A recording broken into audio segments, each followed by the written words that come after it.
Grand Theft Auto is not a morally neutral playground. It is a city-sized parody where every street corner drips with satire. The billboards mock consumerism, the talk shows ridicule politics, and the radio ads transform everyday anxieties into absurd slogans.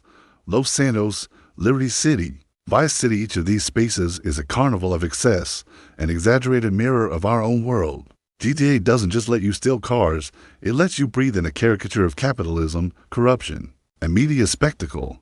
But here's the dilemma. Satire traditionally works by holding up a mirror so that we recoil from what we see. When Jonathan Swift proposed, tongue firmly in cheek, that the poor of Ireland should sell their children as food, the absurdity forced readers to confront economic exploitation. Yet in GTA, the satire is not only background commentary, it is also gameplay. You don't just laugh at corrupt systems, you actively participate in them. You invest in a stock market that you can manipulate by committing assassinations. You buy properties to launder your money. You take part in missions where profit trumps morality at every turn. This creates a strange inversion. The critique risks being neutralized by the fun. Instead of making us reject corruption, GTA makes us complicit in it. The parody becomes part of the pleasure. Take the in-game commercials, for example. Radio ads in GTA V promote a fast food chain called Burger Shot with slogans like "Kill your hunger, kill your conscience." They sound like satire, yet after a long heist, you might actually stop by a Burger Shot to restore your health. Or consider the LifeInvader parody of Facebook. The game mocks how tech companies invade privacy, but the player still uses that world to progress in missions. This is where Marx enters the conversation. Marx argued that under late capitalism, everything becomes commodified work, leisure, even crime. GTA enacts this insight with uncanny precision.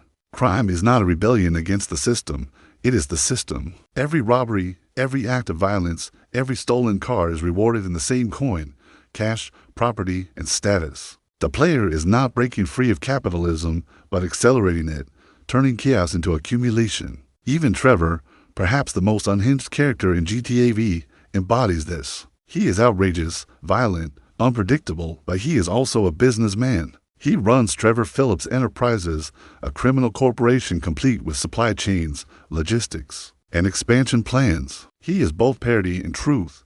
Capitalism in its rawest, most violent form, dressed as comedy. And then there is the stock market. In GTA V, Lester's assassination missions allow the player to manipulate share prices. By eliminating competitors, you kill one CEO, and the rival company's stock skyrockets. It's a grotesque parody of insider trading, yet it works exactly like a real investment system. Here the satire lands hard. GTA shows us a financial world so corrupt that murder feels like just another market tool. But again, the laughter comes with profit. The player benefits directly from the exploitation the game mocks. So the ethical question is this: can satire still function when the audience enjoys the system it ridicules? GTA risks collapsing the distance between critique and complicity. Instead of being a warning about late capitalism, it becomes a fantasy where the rules of capitalism are even more extreme and more entertaining. And this leads to the uncomfortable reflection: what does our enjoyment of GTA say about us? Do we walk away convinced that capitalism is absurd?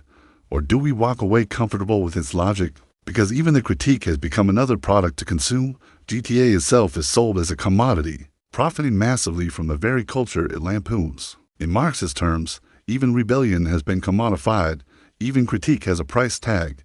In this sense, GTA is both brilliant and dangerous. Brilliant, because it captures the absurdity of late capitalism better than most works of art. Dangerous, because it seduces us into playing along, turning critique into spectacle, and spectacle into fun. Los Santos is not simply a parody of society, it is society's funhouse mirror, a place where we laugh at corruption while practicing it, where every moral line becomes a marketplace.